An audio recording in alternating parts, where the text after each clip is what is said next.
And welcome to V Cube Sunday morning. We are blessed this morning. We've got Alfred. Now, Tom says Alfred looks like the Grinch. I I think think he Tom, does. do what? I think he does.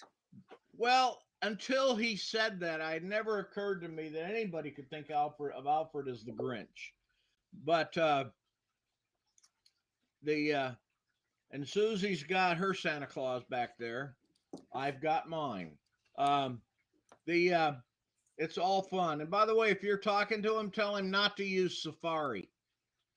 Yes. Um, the joys of it this morning I is just did, and he says he's backstage. Tom, you're too loud. My God, Jeffrey Lemkin has shown up. Good morning, Jeffrey. He can't hear you. Okay. Good morning.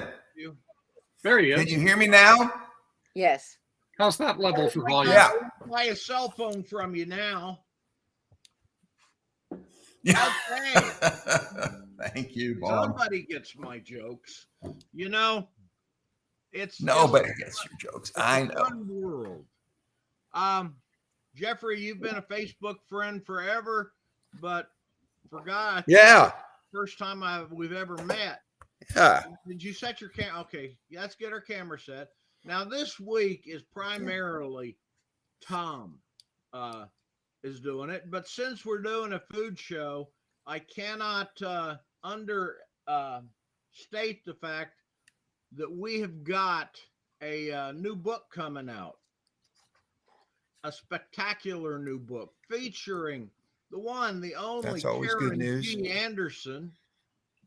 Is that you're in it, right? Woohoo. Mm-hmm. She says. Yes. I'm afraid to just gleefully shout to the world, Yahoo! Which you should do when you're in one of my books. But it's a fun world. We got Karen, we got Jim Wright, we got Tim Kaine, we got lots of fun people. We got Deborah. Godfrey. Deborah's going to forgive me shoot me if I forget. Deborah Godfrey? Huh? Yes, That's her pen name. Godfrey. That's her pen name. Deborah Godfrey? Yeah, she gets mad at me because every now and then I forget and put an H on her name. So she stays mad at me often enough as it is. But Phyllis Irene Radford. So what's the title of this wondrous volume that we're all eagerly waiting to hear about? Oh, the wondrous title is very appropriate for this show. Holiday Leftovers. You know, we were thinking about how the whole holiday period is based on leftovers. Because I got to believe after the Last Supper, you know, the next day didn't go well for everybody.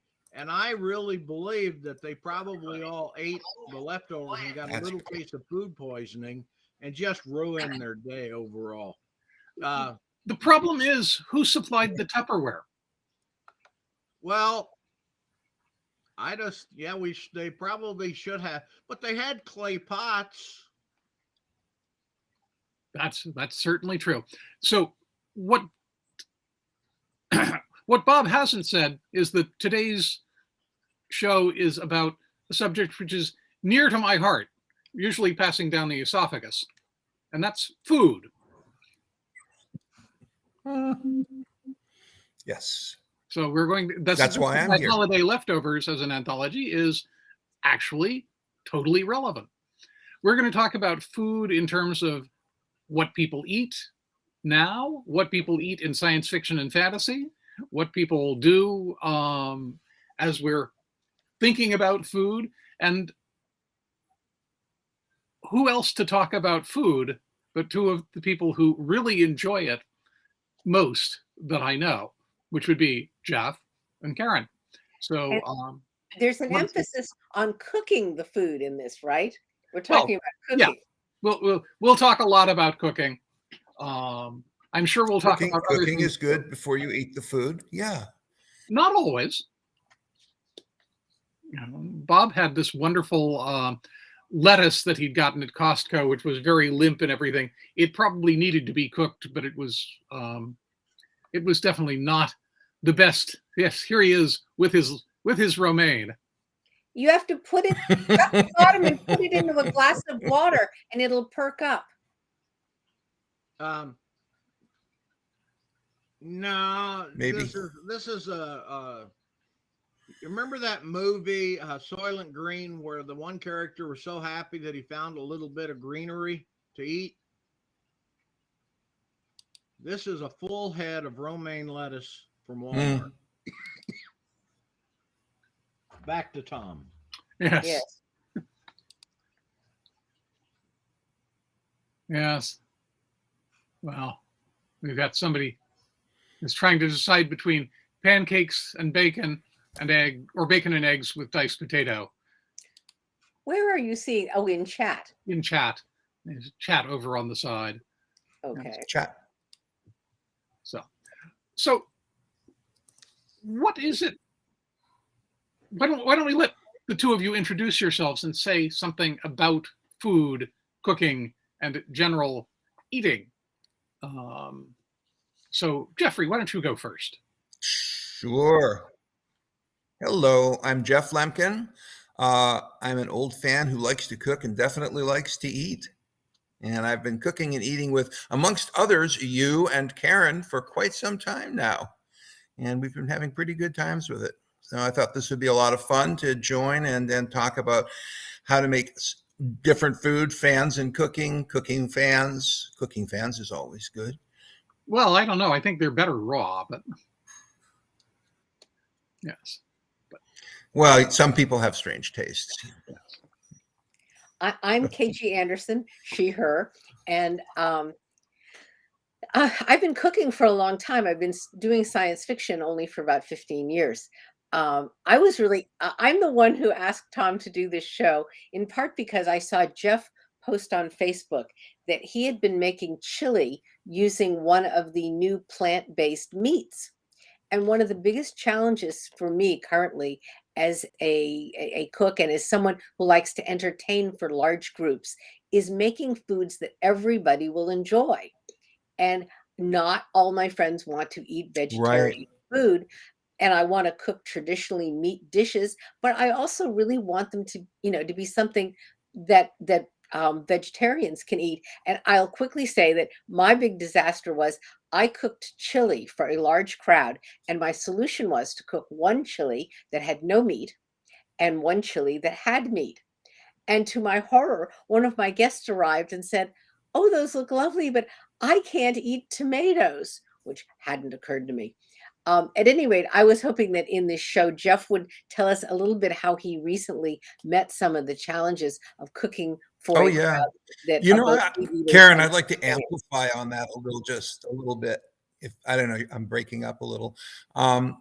It's really tricky today to cook for large groups. It is really complex. It can be really complex because you have gluten issues, you have tomato issues, you have mushroom issues, peanut issues, meat issues. So, my solution is, what's that? Pulse issues. Like I can't do garbanzos. Pulse issue. Yes. I can't eat pulses. Yes. Yes. Is that true? Did I not know that? Yeah. I think I did know that.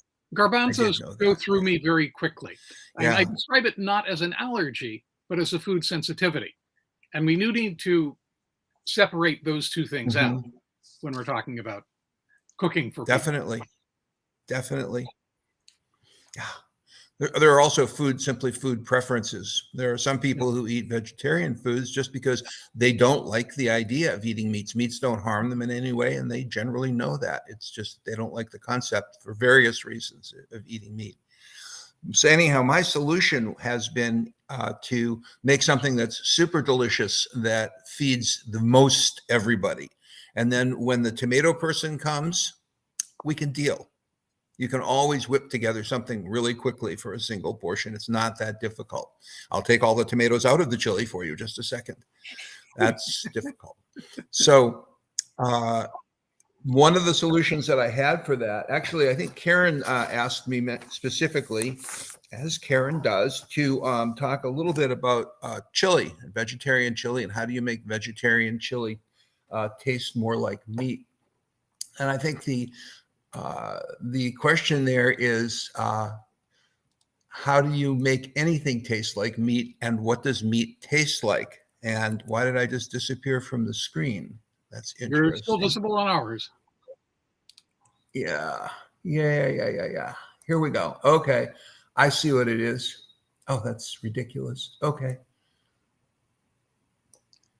I'm still there. And now if I do this, okay. So, shit. There, back again. Yes, Can you tell I don't do this a lot? I just don't do this a lot. So anyhow, chili and meaty flavors. Meat, we generally recognize meat, and I will make the argument, in fact, that even people who are serious, vegetarians for either moral or ethical issues or digestive issues or planetary ecology issues, I think most everybody as a human being, most human beings are attracted to meat as food. They like meat as food. They like the flavors of meat, and they like the tastes of meat and the textures of meat. Most people. I mean, there are some, obviously, some edge cases. So that means they like things like umami. They like texture. They like something called the Maillard reaction, which I'm sure everybody here has heard of. Oh, yeah. The Maillard, yes. Tom, that's because, Tom, you know everything. And Karen, you know everything too. So, I mean, I shouldn't even mention it. But for people who don't know what the Maillard reaction is, that's what happens when you put a piece of meat in a pan of hot fat and you sear it for a while. And oh my gosh, it releases over 1,000 aromatic compounds that most humans find irresistible. I know I do. And yes, somebody just mentioned in the comments, Liam Westcott just mentioned we humans are obligate carnivores. That's true. We do need meat for a balanced diet. We're not actually obligate carnivores, which is a very specific, term. Right. Because we do have substitutes that work pretty well. It is an obligate carnivore. Cats aren't obligate carnivores, yes. Aren't they? Cats do need to eat meat. And even Toby, who Karen is petting right now, who is 25 years old, he still eats meat. Wow, he's older than most of the meat he's going to be eating. It's true. It's true. And he still catches some of it. USA Today just had a thing saying that the oldest cat on record is 27 at the moment. The oldest living cat. Wow. The oldest cat ever went 38. 38. That seems like a pretty tough record. But then 60 home runs seemed like a tough record too, So who knows? Anyway, back to the Maillard reaction. Yes, to the Maillard reaction. And to other things like meat is very umami. Umami is a flavor, is like the fifth flavor: sweet, sour, salty. Umami. What is the other one? I'm blanking on it. Sweet, sour, salty, bitter. Umami. Yeah. Yep. And umami is soy sauce is umami. It is a fifth flavor. Fish sauce, which is not vegetarian fish, is umami. It's that dark flavor that you taste sort of when you're licking up a big bowl of meat-based chili, and you kind of go, "Oh man, that tastes so good! I'm almost salivating just from the smell." That's umami, and you can replicate umami by using vegetable-based umami seasonings and other things. I even made a little list of them just because, but every time I want to show that list, you know what I can do? I'll just look at it on my phone. I saw your list and I was overwhelmed by how much stuff was in it. There's a lot of stuff. There's a lot of things you can do to make some really terrific, really delicious, truly, say in this case, vegetarian chili that tastes meaty enough to satisfy, even your heavy duty carnivore. You're nearly obligate carnivores. Yes. So what are the secret ingredients? Well, I'm looking at that on my phone right now for a variety of reasons, because every time I try to look at it here we go. Okay, so Here's a list I put together from a lot of things that I cook myself and some other reference sources. Things that offer veggie dishes similar flavor profiles as dishes with meat. Well, onion and garlic. Duh. You got to have onion and garlic, and those are umami, and you should always try and saute them a bit so that they get a little bit browned up. Chili. The Maillard reaction. Yeah, the Maillard reaction. It is everywhere. It works with onion as well. It absolutely works with anything that you can brown. That any food thing that you can brown. Chocolate is very good, and chocolate also in my own personal, world of food. I love putting chocolate in chili because you just put if you have to put you have to put the right amount in. If you put too much in, it tastes like chocolate. You don't want that. You just put enough in so that people go, what is that? So what I'm hearing you say so far is that brown things have umami. Brown things are good, and they have umami. Mushrooms, as mentioned, they're often brown. Mushroom powder is very good. Chocolate In fact, a lot of places sell what they call umami powder. And that's you can get it on Amazon too. It's basically mushroom powder, usually porcini or shiitake or some wild mushroom form. And it's dried and ground into powder, and it is very umami. And if you use the right amount, you can't really tell that you're putting mushrooms in something. It just tastes a lot better for some reason. We've also got tomato paste. Tomatoes are one of the quick and dirty ways to add a lot of flavor to really almost any dish, but particularly chili in this case. The chili that I was thinking of, I had this really complex chili that I made with pea protein meat the other day, and it was very good. Everybody from my little grandkids to other, more adult humans loved it. But it's really complex. The chili that I was thinking about for today is just a simple black bean and sweet potato chili. And there are kind of two keys to making something like this and making it taste so that pretty much everybody who eats, I have never actually had anybody say, I don't like this. And I'm open. I mean, if somebody comes up to me and says, you made all this chili and I just don't like it. Do you have anything else to eat? I will just say, of course, get out of my house immediately. Go away. Yes, real quick. No, I'm pretty accepting about that. But I think that, it's a really simple chili. It also demonstrates the two keys, which are to season it with umami, to put in sort of a little bit of extra fat, because fat is flavor, and fat is one of the ways that you, as a human, detect meat because of the type of fat, the two types of fat that it has. And that's the one trick, seasoning it and fattening it up. I put those under one rubric. And the other is cooking it properly. Everybody likes, excuse me, everybody likes but most people, again, like the texture of meat. It just has a little bit of a chew to it, a little bit of a tooth to it.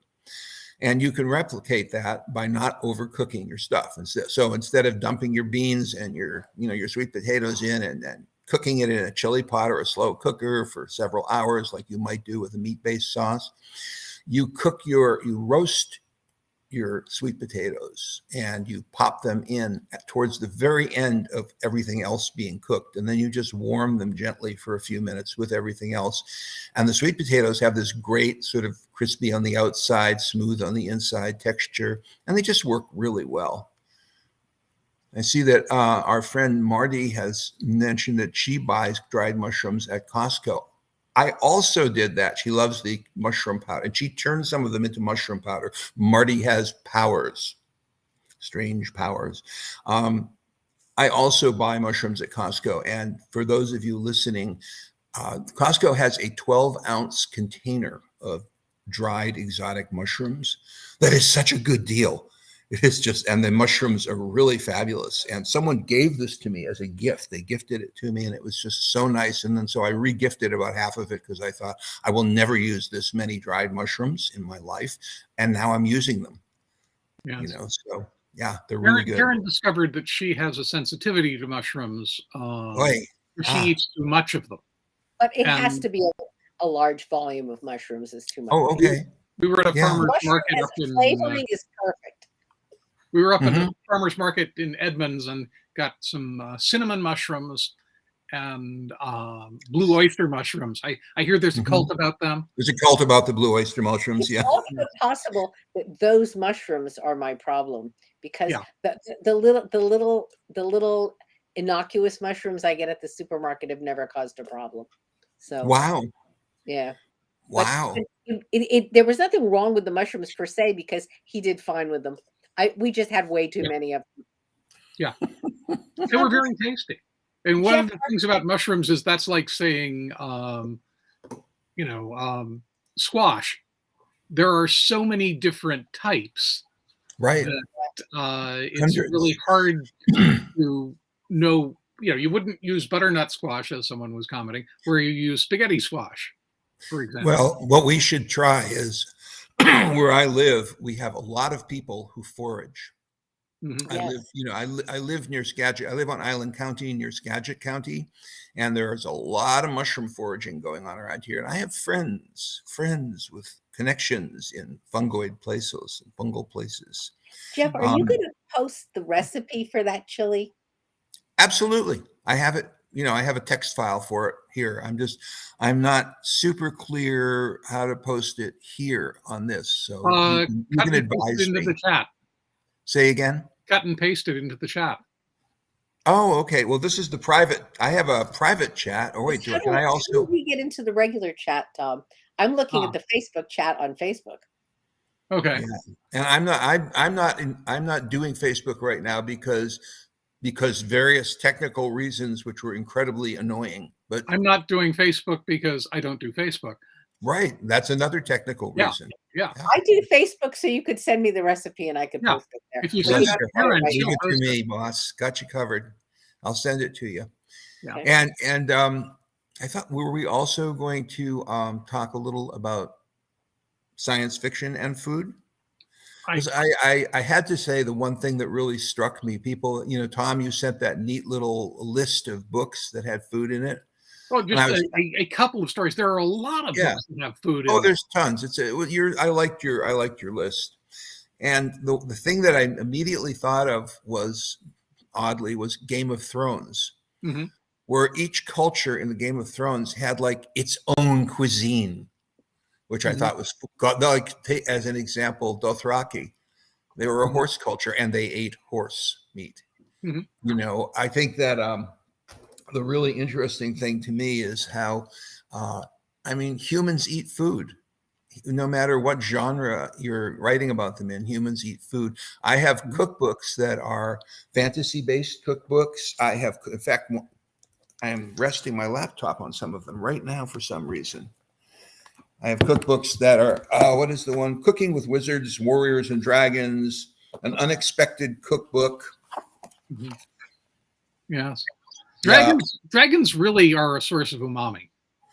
Yeah, definitely. Actually, that dragon, you that's right. They're hired for it sometimes. Yeah. And Karen, I don't remember. I think you may have recommended this book to me. Did you recommend this book to me? All right. What is it? Appetite for Murder? No, yes. That's not me. Although I collect a lot of Sherlock Holmes, and I have an Inspector Magray cookbook.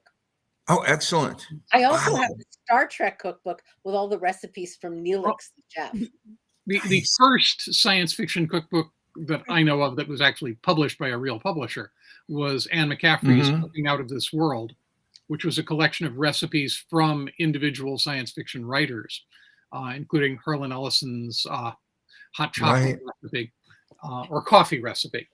And one of the fun things about that as a book is that Ballantine, when they published books that were original books, new books in paperback, they put a little squib on the cover that said original. This is the only one that they said very original. Oh, God, that's great. I love that. For fans of Discworld, there is Nanny Ogg's cookbook, and it includes, I believe, a recipe for some of her alcoholic beverages. Oh, my God. As long as it doesn't include a recipe for dwarf bread, we'll be okay. I also saw this one here. Oh, the Sifwell cookbook. Yes. Yeah, exactly. Yeah. And I've made some recipes from this cookbook, and I they're all so good. It's, it's Someone in the chat amazing. mentions discussing cooking out of this world. I will just say Yeah. quickly that the individual writers sometimes wrote Mhm. really fascinating discussions of what they were doing and why, because they're writers. Right, And this exactly. leads to a real question about cookbooks. What are cookbooks for? Right? How do you approach a cookbook? What makes a good cookbook? Is it a construction manual or is it an idea manual? And Karen, why do cookbooks always say this will take 42 minutes to make, and then it takes like an hour and 42 minutes to make, even remotely? I want to mention what I consider to be two of the best cookbooks ever written, and they're extremely different. One of them is James Beard's Beard on Food. And in some ways, I'm told that James Beard is going out of style. He should never go out of style. What's amazing about Beard on Food is it's what's called a concordance. And what it means is if you're standing there with a cauliflower or a broccoli, or someone gave you a weird cut of pork, if you look in Beard's book, he'll tell you what to do. And it's not, he may have a detailed recipe, do this with your pork shoulder, but he also has a thing that says, you got the pork shoulder, you could do this, you could do that, got some such and such. And basically, what he's doing is saying, you've got this food, here are some things you can do with it. And he is making some assumptions about your knowing how to cook. You know what braising is, and actually I worry about these assumptions because I was trying to give a young male friend of mine a recipe recently, and I told him to saute something, and he said, Mhm. what setting is that on the microwave? And I knew that I needed to back up a little bit and talk about frying pans. The other cookbook I want to mention, which is not a concordance at all, is called Recipes from Paradise. And it's by a New York writer and travel expert and opera expert named Fred Plotkin, who spent a lot of time in Liguria. It's the part of Italy near France. And he wrote this amazing book. And it's about Ligurian food, which is, forget the tomato sauce, they don't use it. It's the place where pesto came from, and a lot of breads that we eat now, like focaccia. Now, this isn't a concordance. Fred is telling you every single detail of what you need to do. And it is one of the most fussy cookbooks I have ever read. And what it is it's a testament to technique, because I've made a lot of those recipes without using Fred's technique. Like, I know how to make Genovese food. I lived there. It is so much better if you follow his incredibly fussy, picky directions. And it will really, an experience with that cookbook will really enlighten you to the importance of technique and culinary tools. Cool. What was that called again? Recipes from Paradise by Fred Recipes from Plotkin. Paradise. And Plotkin. And Plotkin has just co-written a book with the travel guide Rick Steves about food in Italy. So I recommend that book as well. Cool. Which does lead to, that could lead us in two directions. One is, what's your favorite cooking tool, which I think we should get to eventually. But the other is, to continue down the cookbook question, how do you use the cookbooks? Do you use them? You said for Plotkin, you really need to follow exactly what he says and do the techniques that he's talking about. Whereas for something else, like possibly salt, fat, heat. Cooking is a lot like writing. You've Mhm. got pantsers and planners. Mhm. Yeah. So Yeah. true. I mean, I'm a pantser all the way. One of the Because people in the chat I'm old asked, and I've been cooking for a long time. do you use your eyes and hands, or do you use cups and spoons to measure? I've discovered that for using my bread Yes. machine, it's a Zojirushi, and we will get off on how wonderful Zojirushi appliances are later. The ingredients for the bread machine are all in grams and cubic centimeters of water, which is grams, as we all know. Right. I've found that measuring by mass/weight makes it really easy to do good bread. in the bread machine because Right. It's the volume only way. is so variable. Yeah. Yeah. Well, Yep. Tom, Yep. baking, as the great chef Nilos would tell us, and this is Nilos, the Morris dancer, not Neelix, the Star Trek chef. It's really has a lot to do. Baking is a different art. It's not like the kind of cooking like working with meats or stewing and stuff like that, which I think really lends itself to pantsing. With baking, the ingredients are dictating what you're doing a lot of times, or else things. I'm a rebel, Karen, and I really hate things that are late. Go ahead. No, I'm a if rebel. I you're hate things that are just really strict. You'll But never ever I have be to any say that good. after a half a dozen times or so of just sort of trying to put together baked goods the way I cook, I said, okay, it's fine. I'll measure everything. I just have to do it. You have to do it. Otherwise, you just don't get anything that's worth eating. Tom, I want to um, say a quick thing about ingredients, but I want you to do it. Tell people the story about the time you talked to the chef about how hot he was going to make the food. Oh, we were at Siam Cuisine in Berkeley, and one of my friends asked him why it is that sometimes his spicy dishes were incredibly hot and sometimes they were just pretty hot. And he said, you can't tell how hot a pepper is by looking at it. So if you're cooking with chili So peppers, true. you have to not go by volume, but go by other things like smell and taste as you're going. How much And do you taste as you're going? And you have to kind of titrate. Yeah. And well, Tom, some taste is there right when you look at the ingredient, but other tastes develop during the cooking process. Mhm. So you really don't have a lot of Right. control, just like you said about the peppers. You can guess. And an interesting this season of the year, a lot of us turn to our spice cabinets and we start messing with spices we probably didn't use during the summer because they're Mhm. winter baking spices. And I know people who go out and get completely dump all their spices and completely get an array of fresh spices every year, which is a good idea. And you've got to make sure that you're trusting the people you get the spices from, that their spices aren't 3 or 4 years old. Yeah. It's not just while you're cooking, too, Karen, because with Mhm. hot food, you refrigerate it overnight and it comes out a lot hotter the next day. Yeah, if you've ever brought home restaurant Chinese food that was hot, and the next day you go to have it as leftovers and it's incendiary. Someone in That's the And the chat just heat goes commented, into the oils in the food. someone in the chat okay. just commented, I don't have a sense of smell. The technical term is anosmia, for those of you who like technical terms. So cooking is interesting.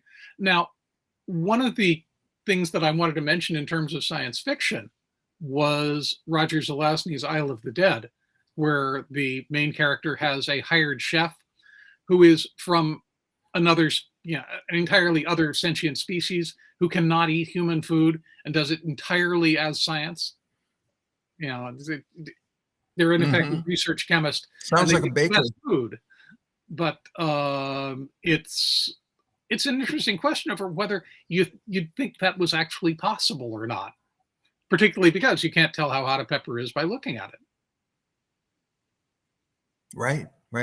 And that's a really, really good rationale for only putting in a little bit at first and Mhm. kind of titrating it as you go, which is Mhm. also a good approach for any spice and seasoning that you're putting into something that you're cooking. Because you just don't know how it's going to affect with the other spices and everything else. So it's sometimes a good idea. You know how they say correct for seasoning, and what it really means is add salt until you like it. Yeah. Generally, Or I add correct for something. when I'm cooking stuff like that. I correct for all the seasoning. Yeah. Right.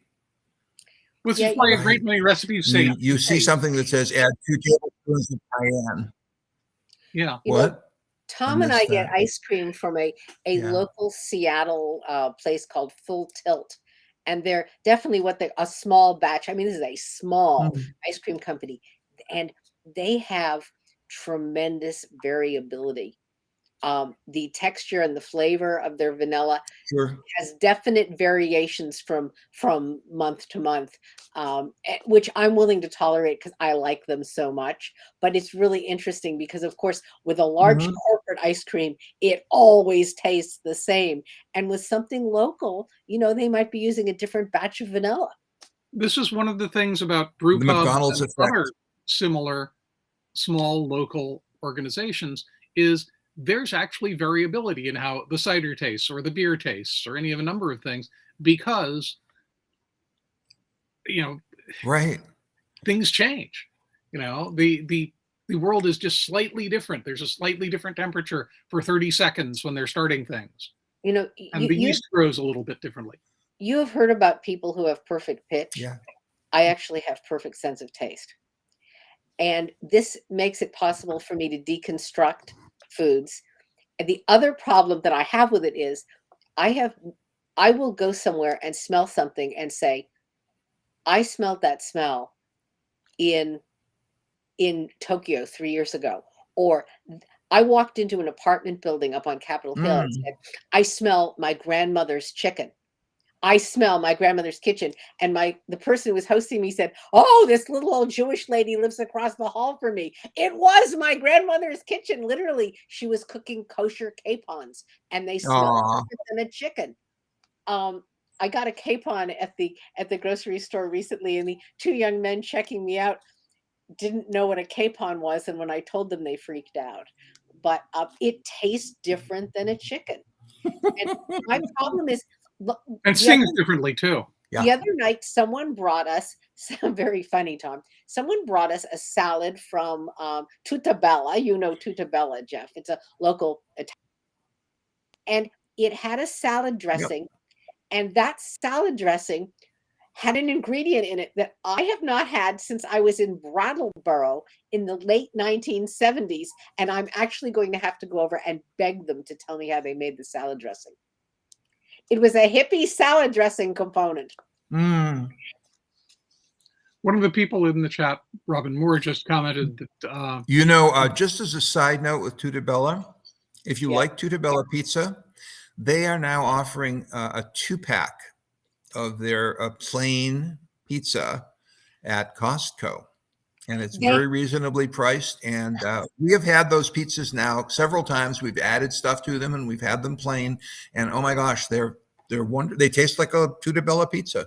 They have single packs at Fred Meyer. We got one at Fred Meyer. It was great. So yeah, that's our plug for Tutabella. I'm putting it in the comments. Yeah, absolutely. Absolutely.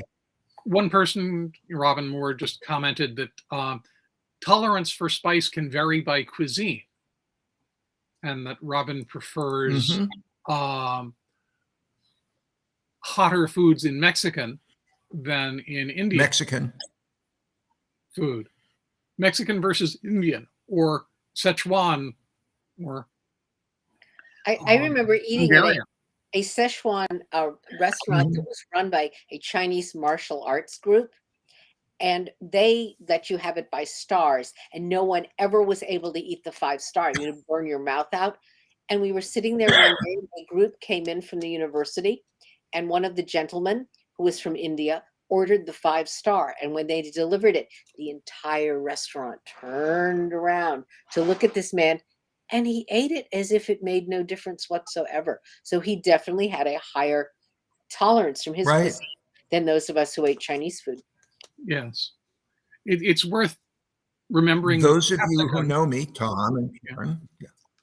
It's worth remembering that capsicum, the heat ingredient, is not water soluble. So drinking lots of water if you've got a very hot thing in your mouth doesn't work. But a spoonful of sugar will break it, or milk. Okay. Sugar or milk. What about beer? Milk. Yeah. Milk. Beer, I don't think does, but I don't know. That'll help. I don't like beer, so I've never tried it. But it's also worth remembering that wasabi is basically horseradish, and that's a different heat, right? And that is water soluble. So you were saying that. And you were saying that there's a restaurant where you used to go and they had 5-star that was just insanely hot. We have a small restaurant, a Thai restaurant like that up near where we live called Racha Wadi. And they actually have big signs. I think it's a marketing concept for them in a way. They have these big signs that say, please, our food is much spicier than you are accustomed to do. If you're accustomed to ordering 3 or 4 stars, order 1 star.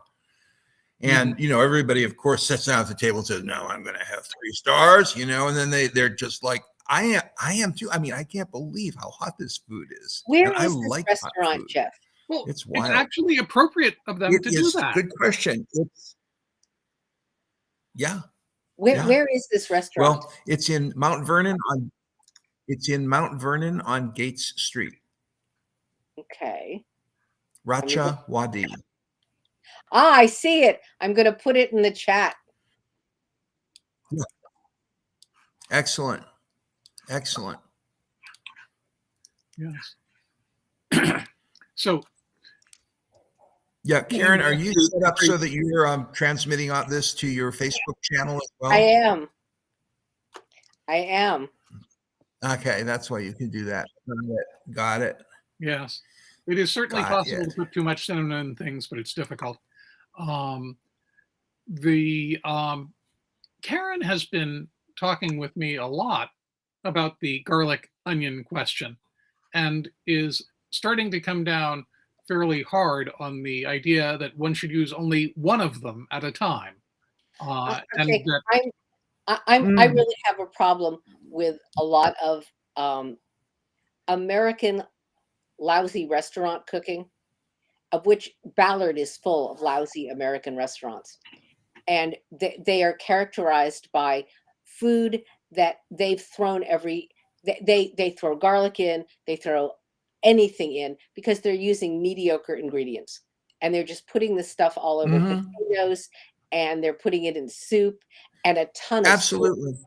And it makes me so angry that I really have carefully backed off with my own cooking, and I'm looking very closely at the difference between the taste of onion, the taste of sautéed onion, the taste of garlic, and the taste of sautéed garlic. And I am making myself think consciously.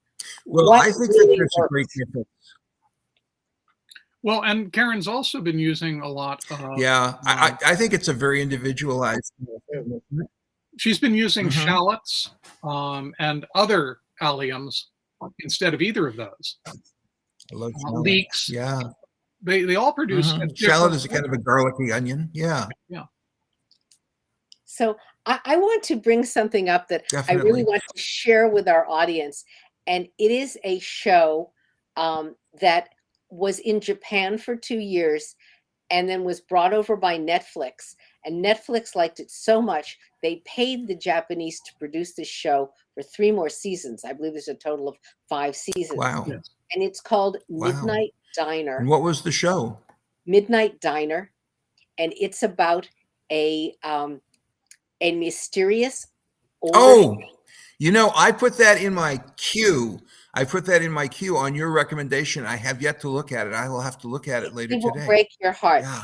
It's about a diner that's only open from midnight to 8 a.m. So it attracts a certain type of night owl, both from the exotic nightlife, from the university, from all sorts of places. A lot of people who run businesses want to go out to dinner afterwards. And this very sage, very quiet older man does the cooking, and his menu just has one item on it, but he will make other things for you. In fact, some people bring him ingredients and say, can you make this for me? And he makes them the food. He has regulars, and then he has unusual guests. And the show is based around what's going on in the life of his regulars. And at each one, a particular dish is featured. And at the end of the segment, they come and show you how to cook the dish. As a matter of fact, watching it, pushed me to work on making scrambled eggs that we often have for breakfast in a Japanese style by rolling the eggs into the... Is that a tomagayaki? Yeah, similar. Yeah. I have a little rectangular tomagayaki pan that a Japanese friend of ours gifted. And Karen wanted me to get one of those, so I went out and I got a little tiny one. to make eggs. And God, I've been cooking eggs for a long time. It's Yeah. nice to have a different way to make them. Yeah. Yep. Yes. Yes. Marty, Midnight Diner is the title. And it's in Japanese. It's subtitled. Yes. Midnight And- Diner is the title. Yes. And there's another one whose name has completely gone out of my head about a young woman who likes to go out drinking alone in Tokyo and goes to a lot of different restaurants. You know, it's a very similar approach, except that she's going to different places and meeting the restaurant owners and talking with them. It started out as a series of 2-minute animated things of her doing this and turned into a series of a half-hour shows as well. Karen and I managed to go to Tokyo together a couple of years ago, and the amount of really good food there is amazing. I want to go back to something that Karen was pointing to that we've sort of went past very quickly, which is the question of ingredients. I think it's fair to say that good cooking starts with good ingredients. If you've got something that's mediocre, you're going to get something that's mediocre. It's possible to hide things a lot with spices and all that. You can't replace good quality vegetables or good quality meat or good quality fish. And sometimes it's really hard to find the good quality stuff. And how do you recognize when you've got something good? What's the importance of finding a particular supplier? I want to say that, and in some ways we're talking about very expensive stuff. Tom and I occasionally go to a local butcher near us in Seattle who is very expensive, and his food it's extraordinary. He also uses every part of the cow, so you end up cooking a neck roast, which I couldn't even find a recipe for online. He had to give me the recipe. But sometimes the good ingredient is not an expensive ingredient at all. It's a hard to locate one. And I really, I see a lot on Facebook, people are going around sharing where they get ingredients. One of the secret places in Seattle where Tom and I get ingredients is called Goodies.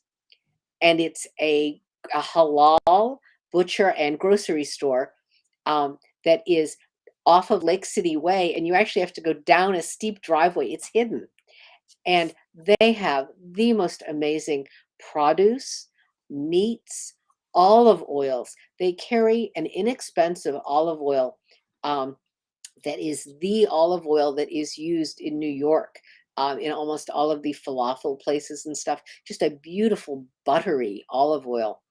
But in order to find the right ingredients, the problem is not cost. It's that you need to go to the right places, and that takes time. And most of us don't have a lot of time to search it all out. Yeah, but you have pointed out the advantage of, or an advantage of Facebook, which is one can ask. You had the experience also of going on Facebook in order to talk with people about bubble tea. Yeah, and people who really knew bubble tea. We've lost Jeff. We'll see if we can get him back. Bob will get him back on. Yeah, people who really knew bubble tea gave me a lot of advice. I read reviews. I'm really interested in this kind of stuff, and it's really worth it. I am not someone who goes to the natural food stores a lot, but I've discovered that places like our local natural food market, PCC, have food that I can't get elsewhere. They have an extraordinary tortilla made by a little tiny tortilla company up in Bellingham that I swear uses pumpkin juice in the tortilla, and it's an extraordinary tortilla. My friend Nina sends us flour that is ground in a mill up in Bellingham, which is extraordinary flour. It's interesting if you have the time to pay attention to being able to source these things. and play around with them. See if they become a good part of your cuisine. I know a lot of people who are fanatics about particular kinds of chocolate, which Mhm. is not something that I've adapted. I don't do a lot with chocolate, but people who are knowledgeable about it do some beautiful stuff. I also want to put in a plug for a science fiction connected cookbook that is on Medium. It's online, and some of you are going to know this. It's by the author Chaz Brenchley, and it's called Mrs. Bailey's Cookbook. Mrs. Bailey cooks at the school in Chaz writes a series of books about the Crater School for Girls on Mars, which is historical and British, which Chaz is. And he has the most amazing recipes from this fictitious chef, Mrs. Bailey, one of which is very seasonal. She has a Christmas pudding recipe that looks really good. So again, you can find that on Medium by Chaz Brenchley. I'll put it into the Facebook. Yes.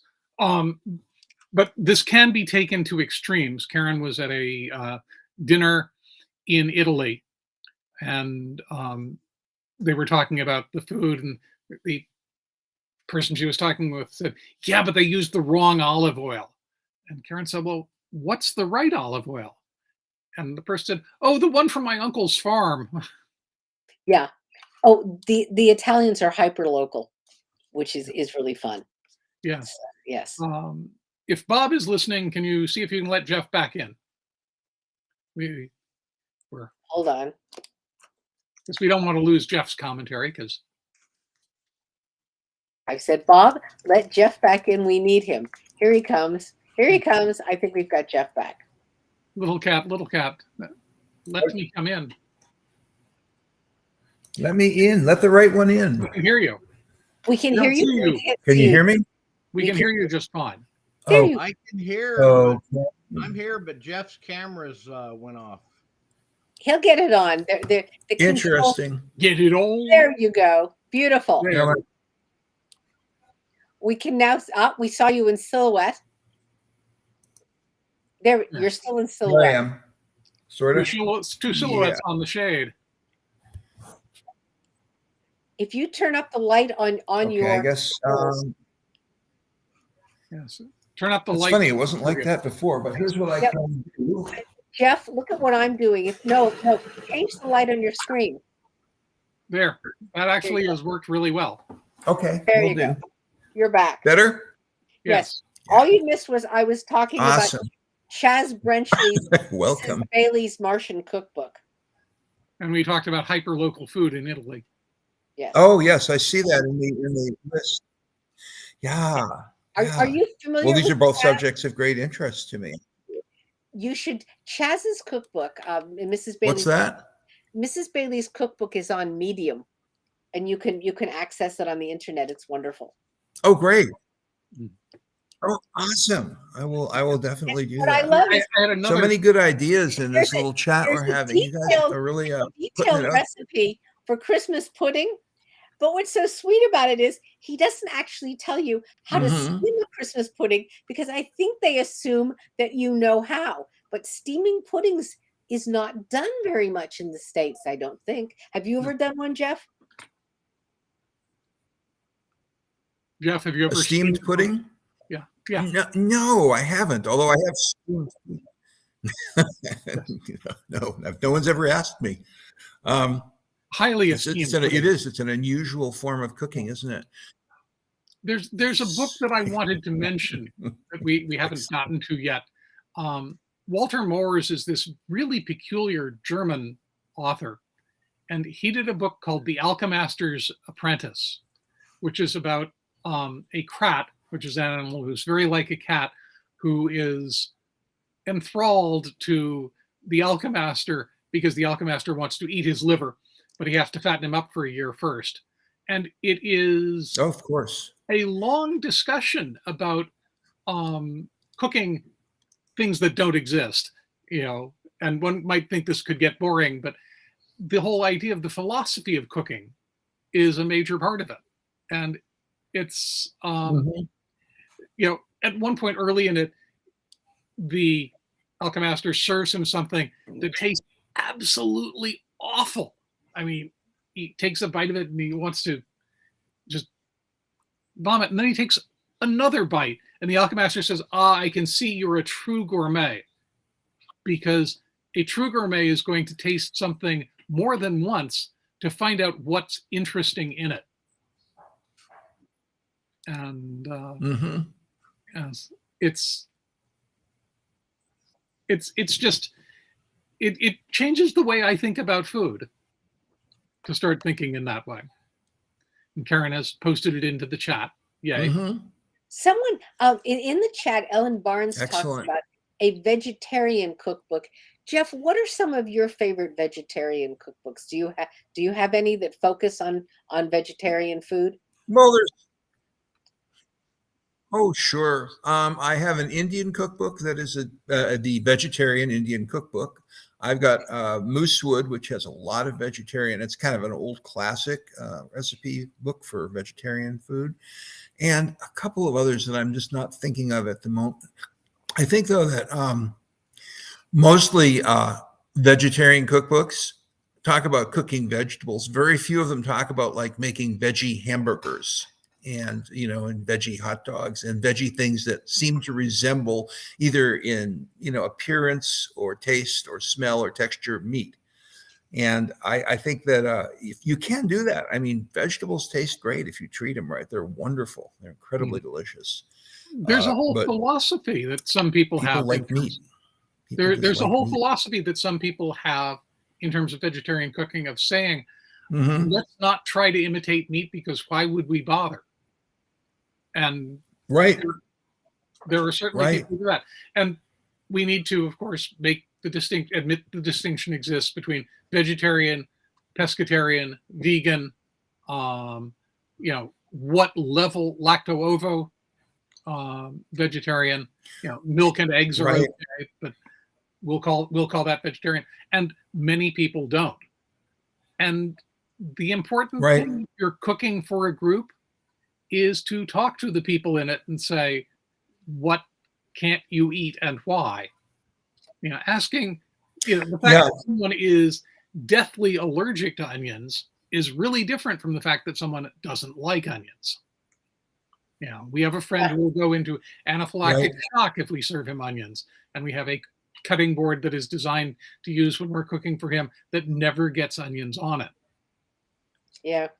One of the really cool influences that vegetarian cooking has had, I think, on general cooking across the board in the past few years, and certainly on my cooking, has been roasting vegetables.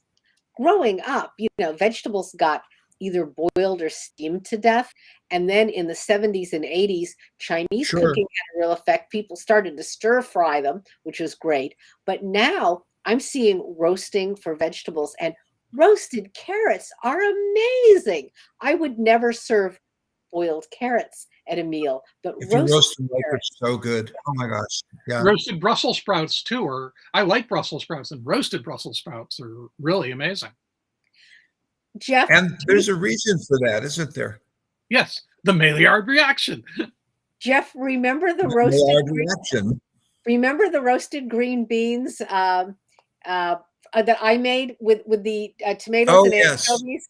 Here's Karen, what I remember about that is you saying, I love any recipe that says set your oven to 550 degrees. Well, I'm going to forget the chef's name. It's the British chef, Jamie Oliver. Jamie Oliver. I'm a huge fan of Jamie Oliver's cookbook, because they tend to have phrases like, throw some of this on, grab a spoonful of this. And it's like, yes, Jeff, that's really the kind of cooking that we do, where you're just doing wonderful stuff. You're taking some great ingredients, you're applying a lot of heat, and you're going for it. So we're almost out of time. Beat those eggs till they beg for mercy. I want to go grab a cookbook. I want to show people. Out of time, but I want to bring up, each of us mentioned one item that we hadn't expected we'd want to have in the kitchen. And one of mine is the Zojirushi water heater. We have a 4-liter device that keeps water at 208 degrees, which means Karen can have tea when she wants it. If we want to steam something, the water is right there. If we want to have enough water to melt something quickly, it's right there. And it is surprising how much that makes life easier, having a little source of basically boiling water. And We have a basically boiling water sale. tap in our sink. They have a Same kind of tap. thing. Yeah, we got it at a garage sale. And we've since bought 2 of them new. Yes. I want to put in a plug for this cookbook. Wow. It's called Cookwise, and it's by a woman named Shirley Coraher, and it's probably from about 15 years ago, and she teaches at a culinary program, and this is major heavy cooking chemistry like the McGee, but I just love it because she's so practical. And if you're using one, she has a recipe, her recipes for ice cream talk about why certain kinds of ice cream you want to heat the milk and why for other kinds you don't need to. It's very technical, and I always feel more sure of myself if I check her technique, even if I'm using someone else's recipe. And it's just a good reference book. Interesting. Cool. Did you already put that in the I haven't put it in the Facebook chat. yeah, I want to take a look at that one, if you would. Jeff, what item And just to continue with what Tom was saying, the one thing that we have now that we are surprised that we like so much, parchment paper. Oh, yes. I never had it. I never used parchment paper until the pandemic. So pandemic parchment paper. And I just can't believe, I mean, we use it almost every day. Part of it is because we roast vegetables almost every day, and they just roast so much better on parchment paper. And it's just like, and then you take your cookie sheet and you just rinse it off and put it away. It's terrific. I love that. Yeah. And you can use it to write sonnets on when you're done. I use parchment paper for dealing with pie crusts. I've finally mastered pie crusts, and rolling them out on parchment has made a big difference. Okay. We could I think I bought a we could go on with this for hours. One of the people in the chat just mentioned coffee filters as being something useful to keep quick breads from burning. We've all got wonderful things we use, but we've run out of time. So, Bob, do we have time for Jeff and Karen to make quick sums up? You're out of time when I tell you you're out of time. Which means we do. Clearly, we could do this. We could do this for 2 hours. When we have Jim and David on, at about a quarter after, I'll type in a note that said, "Should I tell them what time it is?" And the answer is almost always no. So if you guys are on a roll and you have the time, take another 10 minutes. Nobody's going to complain. Cool. Don't stop them now. All right. Says one of our watchers. I'm serious, but That's great. I'm not going to. I'm glad that we've got the extra time, because I wanted to note that there's one wonderful ingredient that I use a lot we're going back to the early form of chili, vegetarian chili, and almost any other vegetarian stew or thing like, any kind of a stew or a braise or any kind of cookery that involves cooking vegetables in liquid coffee. And I have found the ultimate coffee to use, because it's so perfect. I can't even tell you. It is. Are you familiar with Starbucks Via coffee? Via coffee is micro-pulverized instant coffee. It's very good coffee, that's sort of important too. But it's also like micro-pulverized. It's designed to just dissolve instantaneously in very specific amounts. So you can actually titrate your coffee umami into a stew or a braise or a chili just so perfectly. It's wonderful. Medaglia d'Oro. We've had that for years. I've been using Medaglia d'Oro. Same kind of thing. Same thing, and it's micro-pulverized. Yeah, instant same coffee. kind of thing. I love Yep. that. Yeah, I just used some. I don't Yes. do caffeine, but I used a little bit of that in the pumpernickel that I made in my Zojirushi bread machine. See, Zojirushi makes all sorts of appliances. Everything Mhm. used of theirs has been absolutely stellar. They're not cheap, but they're good. Anyway, I We have a used Zojiruji coffee maker. yeah, I Ooh. used the appropriate amount of the Medaglia d'Oro, and the pumpernickel comes out really, really good. But Yeah, I love pumpernickel. Mhm. I'm just saying. well, I love yes, pumpernickel. Karen was going off to visit her mother this weekend or last week, and her mother ended up coming down sick in a way that Karen did not want to go visit. And Karen said, "Well, I'll just leave my suitcases packed until 10 days from now when I'm going." And I said, "Well, you'd better take the pumpernickel out." Yes. Yes. And Absolutely. we have since been eating it and sharing it with friends. Wow. Yes. Yes. I to sum up, trying to think, there was something I wanted to tell people. Oh, I just want to make a plug for holiday leftovers. The book, as far as I The know, book. none of our stories are about food. They're about holidays. Um, Most of them are about winter holidays, but I have a story in there about Halloween that involves someone who identifies her her late brother's ghost by the fact that when she puts out the Halloween candy, the kid takes this very unusual candy that the ghost always loved, and that's how she can tell it's really him. Ah, Well, Karen, you can't get out of here without mentioning your story, Delicious, which is Yeah, a my wonderful, wonderful cooking story. yes, I have a story called Delicious about a woman who's a terrible cook, and a mysterious man comes to town, and they become a couple, and his cooking is absolutely amazing, and everyone comes to their house and has these incredible meals, but this guy has a suitcase she can't unlock and some kind of deep secret. So the yes, un- suitcase. unfortunately the story is not online. I What is it in? Where is it? It's in God, it's in one of the Parsec Inc. anthologies. It's in a couple of Hmm. and oh, it's actually in an anthology on that's on Amazon called Grandpa's Deep Space Diner. Diner. And it's a Yes. good anthology. So if you want to catch my story and a bunch of great stories, all of them are about food. Great. Grandpa's Deep Space Diner, J. Henge Publishing, and it's available on Amazon. Oh, that's a great idea. I'm in. I just wanted to sort of, my sum up is that I'd like to encourage anybody who's cooking things to just kind of keep tasting them and keep smelling them and keep looking at them.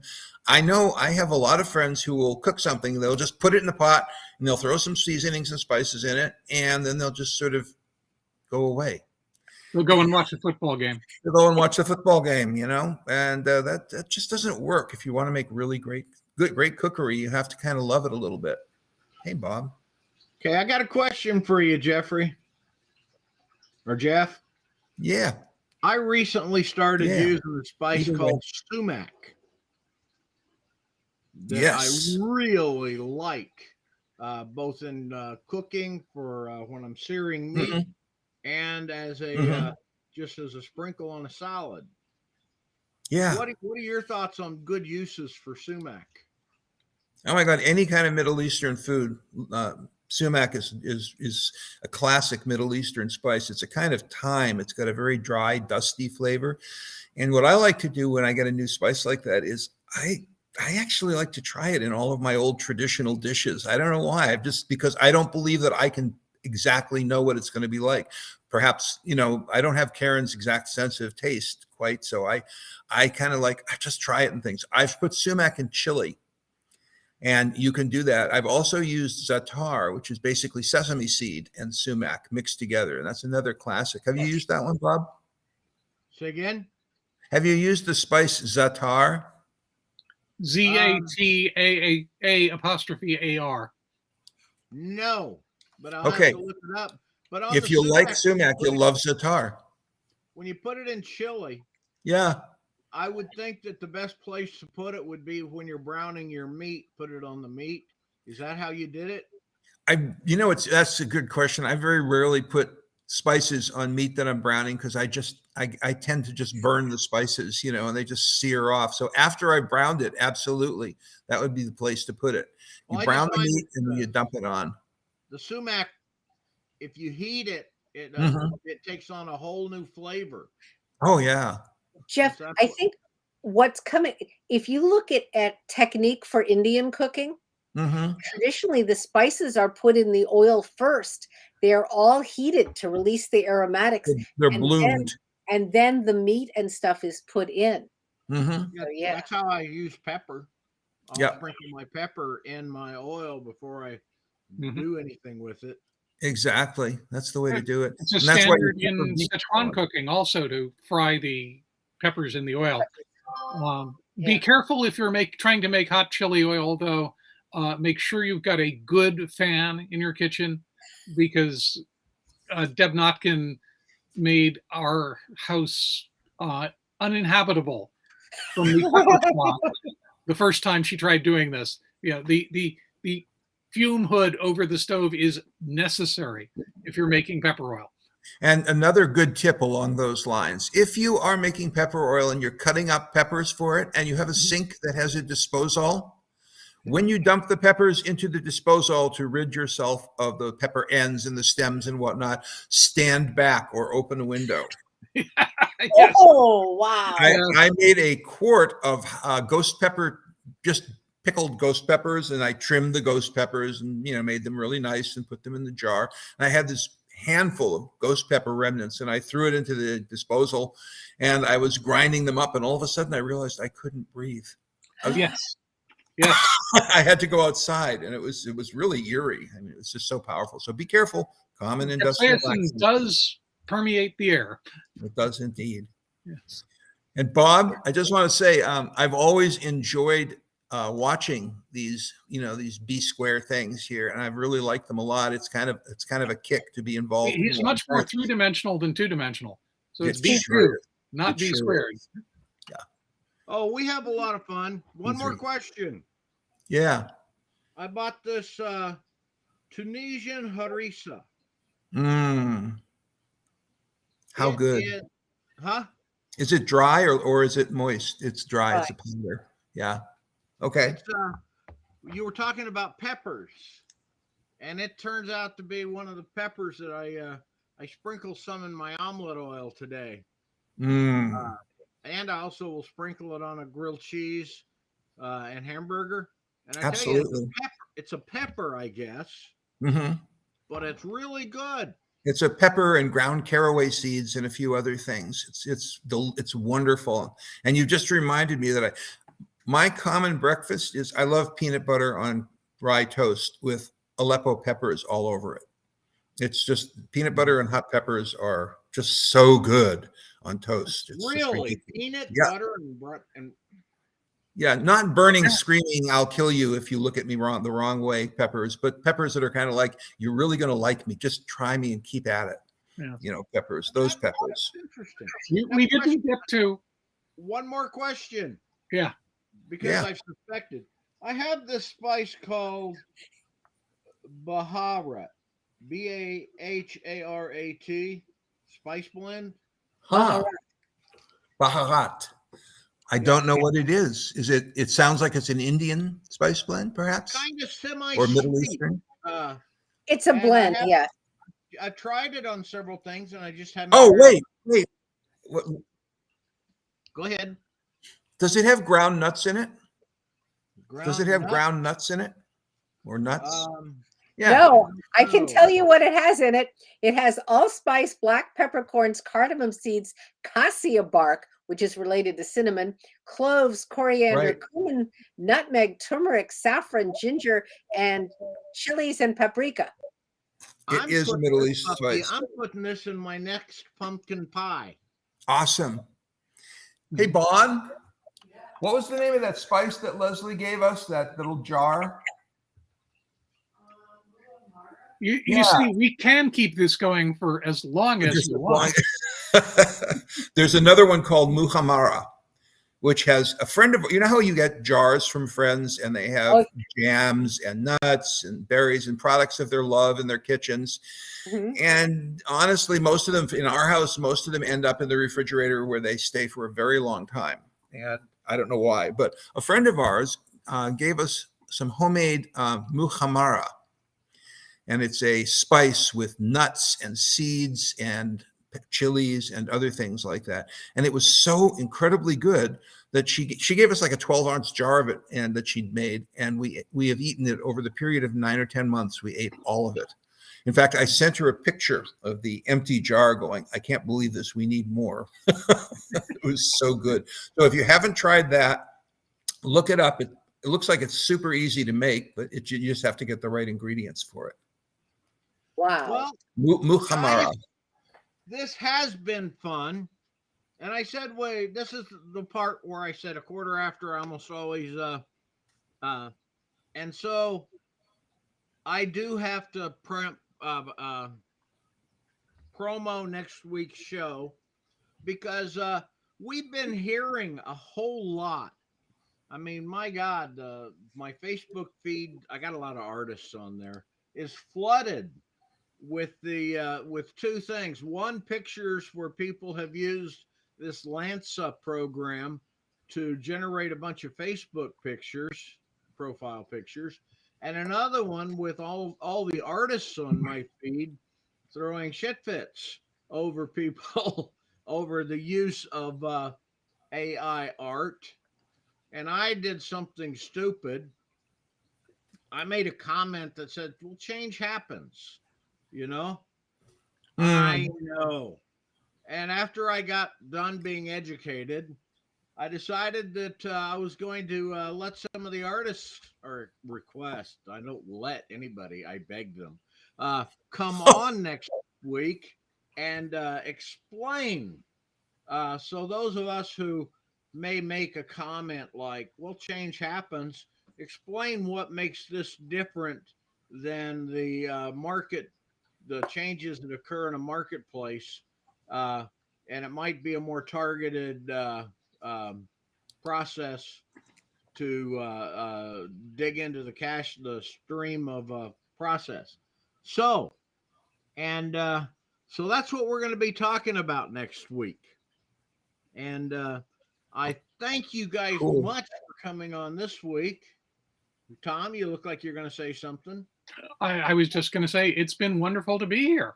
It sure has. Look, tomorrow, next week sounds like a truly wonderful show too. You know, very different, but same sort of cooking. And it's definitely a hot button topic now. Yeah. And this is where if Greg Bear was still with us, I'd have begged him to come back. Yeah. Because we had him on and I posted the video feed of it because I did not know that he got his start as an artist. Oh, yes. Until Tom brought him onto the show. And he went through quite a description of some of his art, and it was really wonderful. So I don't know who's going to be there. I don't plan on making it a debate by inviting somebody who's a, you know, the marketer. I figure we'll just make it about it to let people understand what the issues are, etc. Because I've never used AI art, but I don't know if every image I've ever bought, I've never asked for the pedigree. I've just written a check and known whether it was AI art or, you know, somebody put a pen in their hand and drew circles. Yeah. So, if Jeff Sturgeon's available, he'd be really good. I've already invited him. There you go. See, we're on the same page. I invited a few artists I know, and I figure as the if they accept, Yahoo, and if they decline, I go to art shows and I collect cards because I'm always in the market for good cover artists, and it might be time to break out my cards. So I have just emailed you with a suggestion for someone. Say that again. I have just emailed you with a suggestion for having Jay O'Connell on, because Jay, who does covers for major publishers and is also a really well-known short story author, embraced the AI stuff and now is having real second thoughts, and he's extremely articulate. Well, I saw the note there, but I wasn't going to. I mean, while I might mention that I had invited somebody when their name came up, Right. I didn't want to imply I had anybody in the setup. But I will be giving him a Take a look crack. at him. Yeah, and if you buddies with Jay, Yes, oh, would you maybe make an introduction and tell I him will. what? Because I would like to have him, but if I could get, say, him and a Rob Carlos and a Jeff Sturgeon or a Jeff Fennell, one of the Jeffs anyway. I want to point out something that just happened there. You are observing the way that B Cubed Press works. It works by Bob tossing something out and then somebody who's part of it saying, well, I know somebody who, and all that. This show and many of the other things they do are collaborative efforts. If you are interested in something specific and want to check out what the people Bob knows could find out about it, suggest to him. Let him know. Because all of this stuff, what I'm doing, I often don't know until a week before what I'm going to be doing. Makes two of us. And this is a nimble and agile group. Yes, very much a stone soup. And we're going to keep doing it because we love it. We're going to keep doing it as long as we love it. And it's easier to do if we get suggestions. I have to say, I very much appreciate all the people who are part of this. Now, for those of you who don't know, that Tom does we call it Second Sunday. And I called it B Cube Sunday morning, but I normally call it Second Sunday with Tom Whitmore. He's on every second Sunday, and he picks his guests. He works them out. They show up, and you notice I'm on at the beginning, and I say hi, and then I get out of Tom's way because most of them like him better than they like me. They know him better. And so it makes for a great show when Tom's when Tom is what do you call that? Uncoherent. Turn him loose. Unfettered. Yeah. Unfettered. That's the word I was looking for. And so I look forward to seeing you guys next week. And Karen, also, nobody, we didn't mention it, but Karen did the cover for, and it's not AI art. You know that for No, sure? it's real intelligence. Yes, I do, because I know the artist who sold it to iStock, and then iStock licensed it to you and me. I tell you, people are loving asking questions about the head, But you know what? I saw it uncumbered. We're getting hacked. Our chat is spammed. It looks like that's a good reason to go, because okay. Take care and bye-bye, guys. Bob, Karen, Tom. Thank you, Bob. Good chatting with you. Thank you. Thanks for having